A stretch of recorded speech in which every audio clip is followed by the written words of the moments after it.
Bismillahirrahmanirrahim. Assalamualaikum warahmatullahi wabarakatuh. Alhamdulillah, pertama-tama marilah kita panjatkan rasa puji dan syukur kita atas kehadirat Allah Subhanahu wa Ta'ala yang karena rahmat serta hidayahnya kita masih diberi kesempatan untuk terus belajar mengenai ajaran Islam. Kedua kalinya sholawat serta salam semoga tetap tercurah limpahkan kepada Nabi Muhammad SAW yang telah membawa kita dari zaman kegelapan menuju zaman yang terang benderang, yakni agama Islam.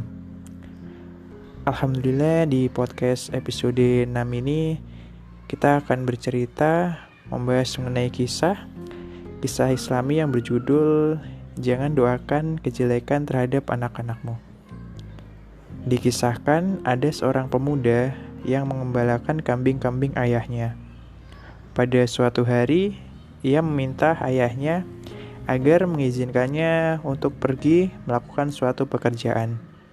Akan tetapi ayahnya tidak setuju, namun anaknya terus berusaha meminta izin beberapa kali. Akan tetapi lagi-lagi ayahnya tetap tidak memberi izin.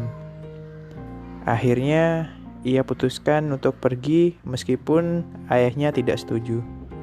Ayahnya berkata, "Aku tidak punya kekuatan, akan tetapi aku memiliki doa yang aku panjatkan kepada Allah pada waktu sahur." Anak itu kemudian pergi meninggalkan kambing-kambing kepada orang lain. Ia meminjam uang kepada kerabatnya untuk kebutuhan dalam perjalanan itu. Ayahnya pun mengetahui kepergiannya. Ayahnya itu seorang yang takwa dan soleh. Ia berdoa kepada Allah agar Allah memperlihatkan kepada anaknya bahwa ayahnya tidak menyukai tindakan tersebut. Di tengah perjalanan, tiba-tiba anaknya itu menjadi buta. Keluarganya menyambutnya seraya berkata, "Apa tujuanmu datang kemari?" Ia menjawab, "Aku ingin mencari pekerjaan, tapi sekarang aku telah buta. Orang sepertiku tidak mungkin diterima." Lalu mereka membawanya kembali ke rumah ayahnya. Mereka membawanya masuk di tengah malam. Pada saat itu pandangan ayahnya kurang jelas dan ia bertanya, "Apakah itu engkau?"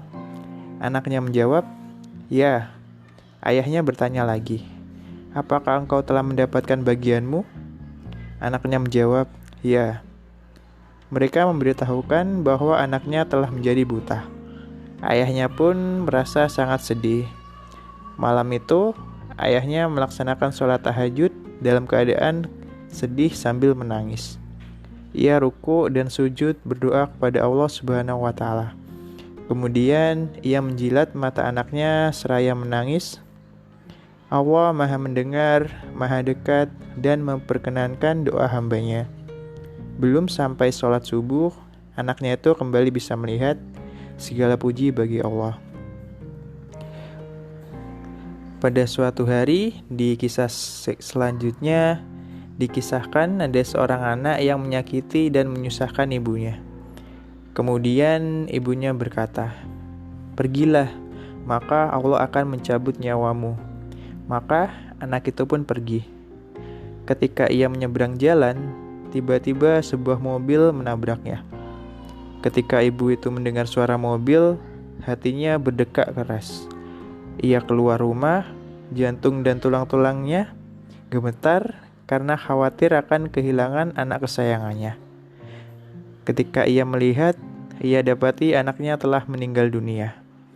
Kemudian ibu itu jatuh pingsan dan dibawa ke rumah sakit. Ia menderita komplikasi. Ia sering bergumam, "Aku yang telah membunuh anakku." Jadi dari kisah ini banyak pelajaran yang bisa kita ambil. Salah satunya adalah jangan pernah mendoakan keburukan kepada anak-anak kita. Senantiasalah kita untuk mendoakan yang baik-baik. Wassalamualaikum warahmatullahi wabarakatuh.